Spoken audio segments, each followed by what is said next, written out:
में मुझे आईफोन दोगे कि नहीं? अरे भैया बाबू आईफोन बहुत महंगा आता है, दूसरा ले लो कोई।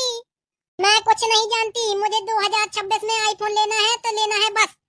अरे बाबू मैं तो बहुत फटीचर हूँ, चड्डी भी फटी पहनता हूँ, मैं कहाँ से आईफोन दिलवाऊंगा तुम्हें। मैं कुछ नहीं जानती, फटी चड्डी पहनो चाहे कुछ पहनो, मुझे आईफोन चाहिए तो चाहिए बस। अरे भैया किडनी बिकवाओगी क्या मेरी?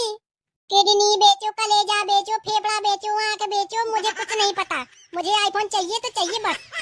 मेरी सभी सहेलियों के पास आईफोन है, मेरे पास बस नहीं है। अरे बाबू 10-20 हजार का ले लेना कोई फोन। अगर इस साल न्यू ईयर में तुमने मुझे आईफोन गिफ्ट नहीं दिया तो मैं कलुआ से पड़ जाऊंगी। अरे भैया कलुआ से क्यों पड़ जाओगी?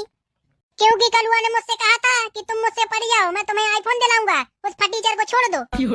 अरे बाबू उस कलुआ से मत पटना, नियत खराब है उसकी। मुझे नियत से कुछ नहीं करना, मुझे आईफोन चाहिए बस, तुम दिलाओ या कलुआ।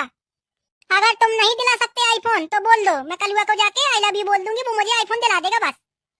वाह वाह बाबू वाह, यही प्यार था, यही मोहब्बत थी।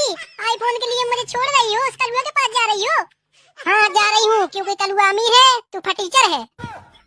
जा बेवफा जा, चली जा कलुआ के पास जा। मैं नहीं दिला सकता आईफोन, जा चली जा। ठीक है जा रही हूँ कलुआ के पास। जा बेवफा जा।